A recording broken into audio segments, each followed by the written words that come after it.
रावण दो लोगों की सुनता था, रावण दो लोगों की सुनता था, मेघनाथ और कुंभकर्ण। वैसे ही नरेंद्र मोदी दो लोगों की सुनते हैं, अमित शाह और अडानी। भाई और बहनों, लंका को हनुमान ने नहीं जलाया था, लंका को रावण के अहंकार ने जलाया था। प्लीज माननीय सदस्य, आप संयमित बोले।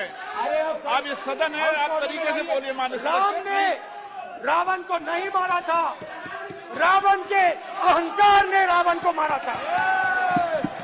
आप पूरे देश में केरोसिन फेंक रहे हो, पूरे देश में आप केरोसिन फेंक रहे हो। आपने मणिपुर में केरोसिन फेंकी, अपनी चिंगारी लगा दी। अब आप हरियाणा में कर रहे हो, पूरे देश को आप जलाने में लगे हो। आप पूरे देश में भारत माता की। नमस्कार।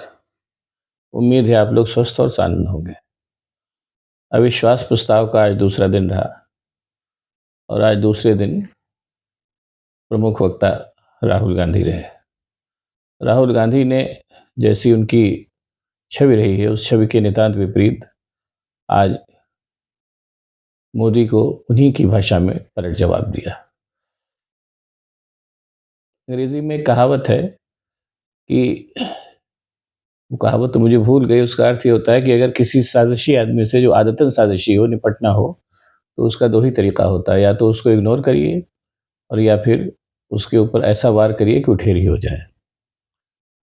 भाजपा जिस तरीके की इंट्रीगिंग पार्टी है, जैसी वो उसकी आदत है अपने मामलों को निपटाने में झूठ का सहारा लेने की साजिश करने की, इसीलिए आज राहुल गांधी ने शायद उस अंग्रेजी कहावत पे अमल कर दिया और उन्होंने अपने भाषण की शुरुआत में मणिपुर में जो हिंसा हो रही है और उसके साथ ही साथ जो मणिपुर के साथ साथ और दूसरी जगहों पर भी हिंसा भड़क रही है, भड़काई जा रही है, उसको पूरी तरीके से भारतीय जनता पार्टी की सोच से और उसकी कार्यप्रणाली से जोड़ करके अपने भाषण में वो दिया भाषण। उन्होंने भाषण में कई चीज़ें कही, खैर आप लोग सब सुन भी चुके होंगे, लेकिन अब चर्चा चल रही है इसलिए संक्षेप में जिक्र कर रहा हूँ। उन्होंने कहा कि मणिपुर में जो हो रहा है वो एक तरीके से भारत माता की हत्या करने के समान है और इस हत्या को होते हुए अपने प्रधान सेवक मोदी जी देख रहे हैं। उन्होंने ये भी कहा कि जो जो जो ये सब सांप्रदायिक हिंसा और ये मणिपुर में जो सब हो रहा है, एक तरीके से पूरे देश भर में केरोसिन छिड़का जा रहा है और उसको माचिस लगाई जा रही है, जिसके परिणाम बहुत ही भयानक होने जा रहे हैं। उन्होंने ये भी कहा कि ये सब कामों को करने वालों को इतना अहंकार है कि वो अहंकार जैसे रावण का अहंकार नहीं रहा, वैसे वो अहंकार अपने प्रधान सेवक का भी नहीं रहेगा, ये दुनिया देखेगी। साथ ही साथ उन्होंने यहाँ तक कह दिया कि रावण भी दो ही लोगों की सुनता था, कुंभकर्ण और मेघनाथ की, उसी तरीके से अपने प्रधान सेवक भी दो ही लोगों की सुनते हैं, शाह की और अडानी की। जैसा स्वाभाविक था कि अडानी का नाम लेते ही सदन में हल्ला मचने लगता, वैसे ही हल्ला मचा। लेकिन बहरहाल आज राहुल गांधी ने मणिपुर और जो बाकी, जैसा मैंने कहा, बाकी जगहों की हिंसा को भारतीय जनता पार्टी की सोच से और कार्यप्रणाली से जोड़ करके भारतीय जनता पार्टी को बहुत धोया और अंत में उन्होंने वो सबसे बड़ा आरोप भारतीय जनता पार्टी पर लगा दिया जो अमूमन भारतीय जनता पार्टी दूसरों पर लगाती है। देश प्रेम का ठेका उसने ले रखा है। भारतीय जनता पार्टी ने पिछले 10 सालों से तो ले ही रखा था और जैसा मुझे याद पड़ता है, उसका जो पूर्ववर्ती जनसंघ था उसने भी ये ठेका ले रखा था इंदिरा गांधी और जवाहरलाल नेहरू के ज़माने से। बहरहाल आज राहुल गांधी ने उन्हीं की भाषा में उनको जवाब दिया और अंत में उन्होंने कहा कि आपकी हरकतों को देखते हुए लगता है कि आप पूरी तरीके से देशद्रोही हैं और आपको देश से कतई प्यार नहीं है। देशद्रोह का जो ठप्पा भारतीय जनता पार्टी के ऊपर लगाया आज राहुल गांधी ने, वो पराकाष्ठा थी। अब इस आरोप के बहुत ही दूरगामी परिणाम चुनावों तक दिखाई देंगे, इतना तय जानिए। जब इतनी गंभीर बातें राहुल गांधी ने कह दी और भयानक आरोप लगा दिए, तो जाहिर सी बात है उनके बाद आने वाली स्मृति ईरानी ने वही काम किया जो उनसे अपेक्षित था। भारतीय जनता पार्टी की एक आदत है कि वो अपनी बातें कभी नहीं गिनाती, क्योंकि उनके खाते में बताने के लिए कुछ है ही नहीं। वो हमेशा कांग्रेस की बात करते हुए आते हैं और कांग्रेस की बात करते हुए जाते हैं। यहाँ पर मैं एक बात पहले ही स्पष्ट कर दूं, मेरा मानना है कि कांग्रेस ने बहुत गलतियां की होंगी, इसमें कोई शक नहीं। कोई भी व्यक्ति हो या पार्टी हो या समुदाय हो या संगठन हो, ऐसा नहीं है कि वो सब कुछ ठीक ही करता है, गलतियां सबसे होती हैं और कांग्रेस से गलतियां ही नहीं हुई, बड़ी बड़ी गलतियां भी हुई, लेकिन उन गलतियों का ही नतीजा तो था कि कांग्रेस सत्ता से बाहर बाहर हो गई। अब अगर आप आकर के वही गलतियां कर रहे हैं और बल्कि उन गलतियों को उससे बड़े व्यापक पैमाने पर कर रहे हैं जो कांग्रेस ने की, और उससे अधिक ही फूहड़ ढंग से कर रहे हैं, तो फिर आपको लाने का मतलब क्या हुआ? यही चीज़ जो है वो भारतीय जनता पार्टी को समझनी चाहिए, लेकिन बहरहाल वो नहीं समझती, और वो समझ भी नहीं सकती, क्योंकि उसके पास अपना बताने के लिए कुछ है ही नहीं, इसलिए वो शुरुआत नेहरू से करके और अंत जो है वो राहुल गांधी तक लाती है। उनके पास इसके अलावा कोई रास्ता ही नहीं। वही वही भूमिका स्मृति ईरानी ने अख्तियार की। उन्होंने 1984 के दंगों से लेकर के और जो उसके पहले भी सब काम हुआ था, वो सारे कांड गिनाए और इमरजेंसी तक वो पहुंच गई, सारी बातें उन्होंने कर दी। और इतना ही नहीं, जैसा कि स्मृति ईरानी की आदत है, वो राहुल गांधी पर आक्रमण करते समय किसी भी हद तक जा सकती हैं, तो अंत में उन्होंने झूठ बोल दिया कि राहुल गांधी ने उनको फ्लाइंग किस की, और उनको ही नहीं और भी महिलाओं को फ्लाइंग किस दी।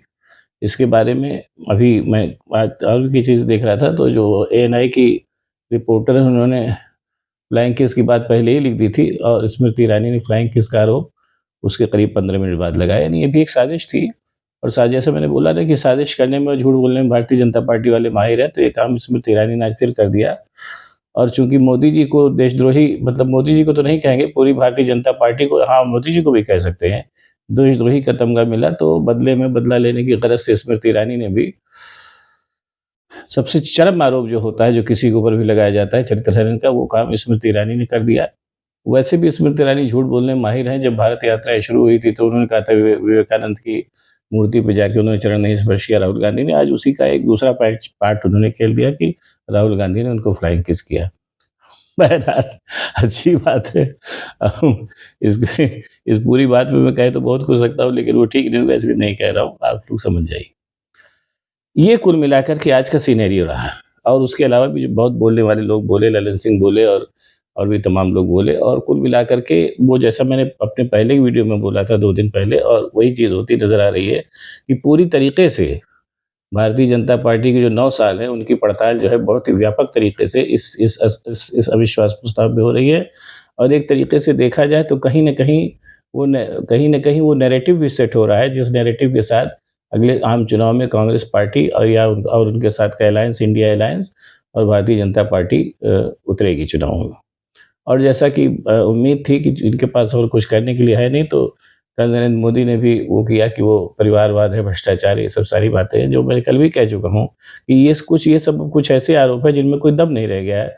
भ्रष्टाचार सभी पार्टियों में है, और एक तरीके से अपने भारतीय राजनीति का क्या नाम है, एक एक एक एक रूप ऐसा हो गया है कि बिना भ्रष्टाचार के अब यहाँ चुनाव लड़ना भी संभव नहीं। कोई कम भ्रष्टाचार करता है, कोई ज़्यादा भ्रष्टाचार करता है। और रह गई चुनावी भ्रष्टाचार की बात, तो उसमें भारतीय जनता पार्टी कहीं आगे है, कांग्रेस जो है उससे बहुत पीछे, मीलों पीछे रह गई है।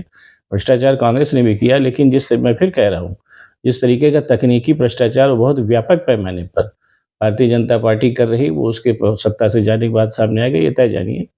और उसके भ्रष्टाचार के एक सबसे बड़ा नमूना तो सामने है ही लोगों के सामने, कि भ्रष्टाचार का एक पहाड़ जो है वो अडानी के रूप में भारतीय जनता पार्टी ने खड़ा कर दिया है। उस पहाड़ की खुदाई होगी, लेकिन भारतीय जनता पार्टी के और मोदी के शासन में जाने के बाद उस खुदाई में से क्या क्या निकलेगा, ये देखना बड़ा ही दिलचस्प अनुभव होगा। लेकिन बहरहाल कुल मिलाकर के अविश्वास प्रस्ताव जो है वो धीरे धीरे बहुत ही सनसनीखेज होता जा रहा है। उसमें बहुत सी बातें निकलेंगी, और अभी कल देखिए अपने मोदी साहब भाषण देंगे, तो उस भाषण में क्या करेंगे। अब वैसे आमतौर पे वो भाषण जब देते हैं तो उसमें मुद्दों की बात नहीं करते, अनर्गल बातें करते हैं। कल वो भी देखना होगा, और हंसी ठहाके और मिमिक्री के बीच में चीज़ों को टालने में वो माहिर हैं। उनके पहले के भाषण इस बात को बताते हैं। और लेकिन इतना तय जानिए कि आज जिस तरीके का भीषण प्रहार राहुल गांधी ने किया है, उसने भारतीय जनता पार्टी को एकदम औंधे मुँह ज़मीन पे ला के पटक दिया है। अब इस प्रहार से कैसे निपटेगी भारतीय जनता पार्टी, ये आने वाला वक्त बतावेगा। लेकिन इतना तय जानिए कि राहुल गांधी जैसे जब मैं पहले भी कह चुका हूँ कि नॉन पॉलिटिकल आदमी को इतना आक्रामक बनाने का श्रेय भी भारतीय जनता पार्टी को ही जाता है, और वो जैसा उसने किया है उसके सामने आवेगा। फिलहाल देशद्रोही का तमगा तो लग ही चुका है, और वो भी उस भारतीय जनता पार्टी के ऊपर लग चुका है जो अपने विरोधियों के ऊपर देशद्रोह का मुकदमा ठोकने में बहुत आगे रही। आप उठा करके देख लीजिए पुराना इतिहास, इस 10 साल के शासन में कितने लोगों के ऊपर देशद्रोह के मुकदमे में भाजपा केंद्रीय शासन और राज्य जो राज्यों में भारतीय जनता पार्टी का शासन है उसको लेकर के आज उसी पार्टी के ऊपर देशद्रोह का तमगा लग गया। ये भी एक दिलचस्प अनुभव है। देखिए आगे क्या होता है, देखना दिलचस्प होगा। अब अगर आपको हमारा वीडियो पसंद आए तो इसको लाइक करिए, शेयर करिए, साथ ही साथ मेरे चैनल को सब्सक्राइब करिए ताकि मैं और भी ऐसी बातें आपको बताता रह सकूं। बहुत बहुत धन्यवाद। नमस्कार। एक बात पर मैं आपत्ति अभी दर्ज करती हूं अध्यक्ष जी, कि जिनको आज मुझसे पहले वक्तव्य देने का अधिकार दिया गया, उन्होंने जाते जाते एक अभद्र यहां पर लक्षण के दर्शन दिए। It is only a misogynistic man who can give a flying kiss to a parliament which seats female members of parliament. ऐसी गरिमा विहीन आचरण को इस देश के सदन में कभी नहीं देखा गया। ये उस खानदान के लक्षण हैं, ये आज सदन में देश को पता चले। लेकिन कहां गए?